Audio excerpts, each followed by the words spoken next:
আসসালামু আলাইকুম বাফেলোবাসী। সবাই কেমন আছেন? আশা করতেছি সবাই ভালো আছেন। সো আজকে আমাদের মধ্যে একটা অন্যতম মানুষ আসলে বাফেলোতে এসে হাজির হয়েছে, যিনি সবাই এক কথায় চিনেন, দেবাশিস বিশ্বাস, যিনি সবসময় উপস্থাপনা করে সবার ইন্টারভিউ নেয়। আজকে তার ইন্টারভিউ, তার উপস্থাপনা করতেছে আমি, এমডি ফাহিম ইসলাম। সো যদিও একটু ভয় লাগতেছে, দাদা ভুল ত্রুটি হলে মাফ করে দিয়েন। আগেই মাফ করে দিয়েছে, ভুল ত্রুটি হবে আমি জানি। বল। সো দাদা কেমন আছেন? খুব ভালো আছি। প্রথমত বাফেলোতে আমার 1992 সালে প্রথম আসা, এবং তারপরে একটা বিশাল গ্যাপ, এবং এই গ্যাপ পূরণ করার জন্য তোমাকে ধন্যবাদ। কারণ তোমার উসিলাতেই আমার আসলে বেসিক্যালি এখানে আসা, এবং আমরা কালকে খুব চমৎকার একটা জার্নি সেরে নিউ ইয়র্ক থেকে এখানে এসেছি। বাফেলোতে আসার পরে বাফেলো বাংলা, এখানে যে অফিসটাতে আমরা আছি, এটা হলো আমাদের সম্ভবত বাফেলোর বাংলাদেশিদের প্রাণকেন্দ্র, যেখানে আমরা বসে আছি। প্রাণকেন্দ্র এন্ড ফজলুল করিম ভাই, আমাদের করিম ভাই, আমাদের বিলাভেড করিম ভাই, এবং তার জন্যই বেসিক্যালি এই অফিসে আসা। এবং অনেক তার কথা শুনেছি, আজকে প্রথম তার সাথে মোলাকাত হলো। এবং পাশাপাশি যেটা হয় যে বাঙালিয়ানা বা বাংলাদেশিদেরকে একত্রিত করে রাখা, ধরে রাখা, এটা অনেক ইম্পর্টেন্ট একটা জিনিস বিদেশের মাটিতে। এবং যেটা হয়তো নিউ ইয়র্কে অনেক অধিক মাত্রায় বাঙালি থাকাতে হয়তো একটু ইজি হয়ে যায়, বাট এরকম একটা জায়গায় এত সুন্দর একটা পরিবেশে বাঙালিদের একাত্ম হওয়া, একসাথে থাকা, এটা খুবই ভালো লাগার একটা বিষয়। আর বাফেলো বাংলার কথা নতুন করে বলার আসলে কিছু নেই। এটা প্রথম সম্ভবত বাঙালি পত্রিকা যেটা বাফেলোতে এস্টাবলিশড এবং পাবলিশড হয়েছে। তো সেই জায়গার থেকে বাফেলো বাংলাকে অনেক অনেক ভালোবাসা দেবাশিস বিশ্বাসের পক্ষ থেকে। দাদা আপনার যে প্রোগ্রামটা লাস্ট আমরা 3-4 দিন ব্যাপী গেল নিউ ইয়র্ক সিটিতে টাইম স্কোয়ারে, যেটা আপনাদের পূজার প্রোগ্রাম ছিল, বাংলা পূজার প্রোগ্রাম, ওইটা সম্পর্কে যদি বাফেলোর অডিয়েন্সকে একটু বলেন। অবশ্যই যারা খবর পেয়েছেন তারা তো পেয়েছেন, যারা অনেকে হয়তো এখান থেকে গিয়েছেন তারা তো ওটা দেখেছেন, কিন্তু যারা জাননি বা খবর পাননি বা যারা দেখেননি, তাদেরকে বলতে চাই যে এটা একটা once in a lifetime programme হয়েছে। কারণ আমরা টাইম স্কোয়ারটাকে কীভাবে দেখি তার আগে বলি, নিউ ইয়র্ককে বলা হয় যে the capital of the world.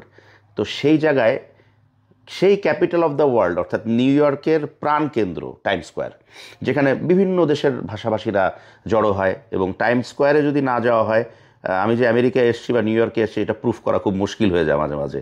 তো সবাই ওখানে যায়। তো ওই রকম একটা জায়গায় দুর্গাপূজা, যেটাকে আমরা বলি সার্বজনীন উৎসব, সেটা কিন্তু এখন সার্বজনীন না। এই টাইম স্কোয়ারের এই অনুষ্ঠানের মাধ্যমে ওটা কিন্তু বিশ্বজনীন পূজা হয়ে গেছে। সবাই, বিশ্বের বিভিন্ন প্রান্তের লোকজনই তো টাইম স্কোয়ারে আসে। তো ওরাও এসছে, এমন না যে শুধু বাঙালিরা ওটা এনজয় করেছে। আমি দেখেছি, আমার নিজের চোখে দেখা, সবার মনে চোখে একটা আনন্দ প্রফুল্লতা ছিল যে এরকম একটা সুন্দর আয়োজন। আর আমার কাছে আসলে 3 তারিখে যেটা মনে হইলো যে বাইরের দেশের মানুষ যারা যারা এখানে ছিল, এখানে আসলে অনেক দেশের মানুষ প্রোগ্রামটা তারা দেখতেছিল। তো আমার কাছে মনে হলো যে ওরা বাংলা বা হিন্দি গান বা আরো যে ল্যাঙ্গুয়েজের গানগুলো, আমার মনে হয় যে ওরা খুব এনজয় করতেছিল আসলে মিউজিকগুলো। বিশেষ করে এই কালচারটা তো দুর্গাপূজা, একটা প্রতিমা পূজা হচ্ছে, ওদিক থেকে ধুনুচি নাচ হচ্ছে, আরতি হচ্ছে, হ্যাঁ, কাসর ঘন্টা বাজছে। এই জিনিসগুলো তো ওদের জন্য নতুন। আমরা যারা বাঙালি, বাংলাদেশি, তারা যে ধর্মেরই হই না কেন, এই জিনিসগুলো আমাদের জন্য খুব পরিচিত, কিন্তু ওই দেশের জন্য তো পরিচিত না, বা বিভিন্ন অন্যান্য দেশের জন্য না। পাশাপাশি একজন বাঙালি হিসেবে, বাংলাদেশি হিসেবে বিদেশের মাটিতে অনুষ্ঠান করাটা আসলেই গর্বের বিষয়। তার মধ্যে সেটা যদি টাইম স্কোয়ারের মতো জায়গা হয়, আর কোনো কথা নাই, কোনো কথা নেই। তো দাদা, এত কন্টিনিউ প্রোগ্রাম করার পর আপনি তো মোটামুটি বাফেলো নিউ ইয়র্কে আসছেন, এইবার শো করতে অলমোস্ট 7 দিন 8 দিন হয়ে গেছে।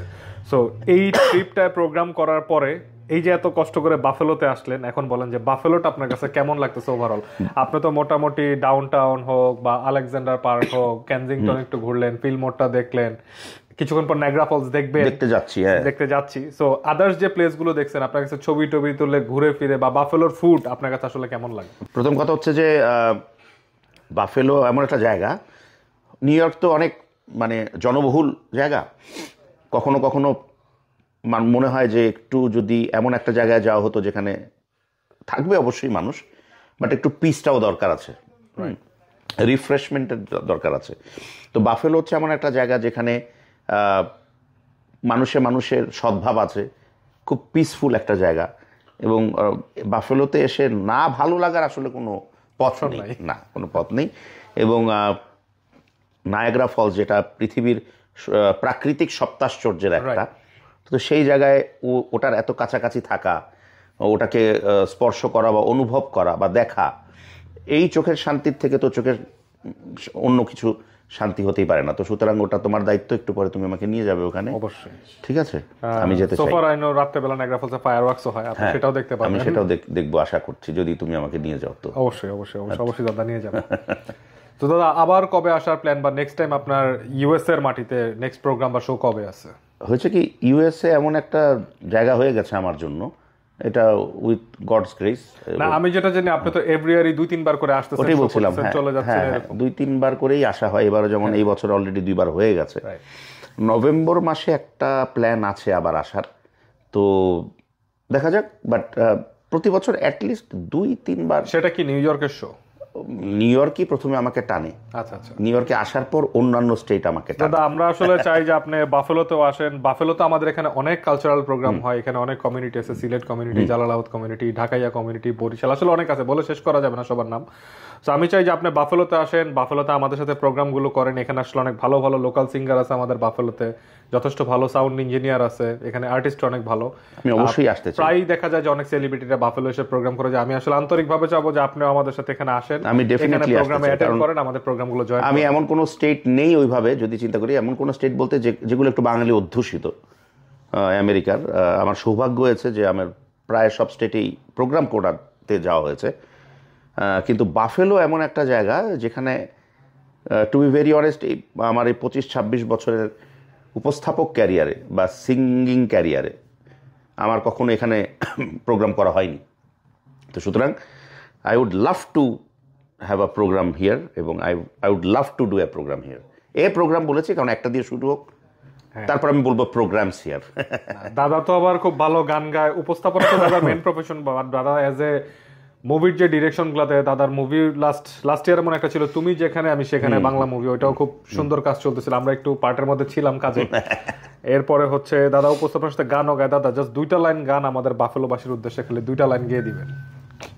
আচ্ছা, ওই যে বড় বড় সিঙ্গারদের মতোই প্রথমে যে কোনো বড় সিঙ্গার বলে আর কি, যে আজকে আমার গলাটা ভালো নেই, কি যে করি। সত্যি সত্যি আমার গলা আসলে ভালো না, এটা আমি বিলিভ করি, কারণ আমি আপনার সাথে লাস্ট কয়েকদিন ধরে আছি, আপনার ট্রাভেল এন্ড পুরো জার্নিটা আসলে আমি দেখতেছি।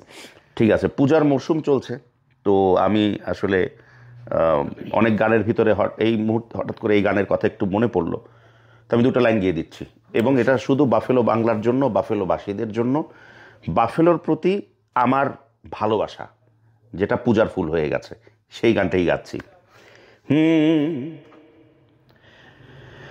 জানি না কেমন করে কি দেব তোমায়, মন ছাড়ার কিছু নেই তো আমার। সুখের শাওন যদি মেঘ নিয়ে আসে, ভেসে যাব আঙনে তোমার বরসায় বসে। বিজলির আগুনেতে লেখা নাম কোনোদিনও মুছে যাবে না। আমার পূজার ফুল ভালোবাসা হয়ে গেছে, তুমি কেন বুঝো না। মালা গেথে রেখেছি, পড়াবো তোমায়, বাফেলোবাসী কেন ডাকো না। থ্যাংক ইউ দাদা। না আসলে আপনার কণ্ঠে আসলে গান শুনে খুবই বেশি ভালো লাগলো। Thank you so much. Thank you Buffalo বাংলাকে, বাফেলোর তে যারাই আছেন, আমার ভাই বোনেরা, আমার শ্রদ্ধাভাজন যারা আছেন, আমার অনুজ যারা আছেন, প্রবীণ যারা আছেন, সবাইকেই দেবাশিস বিশ্বাসের পক্ষ থেকে অনেক অনেক ভালোবাসা, শুভকামনা, নমস্কার। সবাই ভালো থাকবেন বাফেলোবাসী, ইনশাল্লাহ আবার দেখা হবে আপনাদের সাথে। আসসালামু আলাইকুম।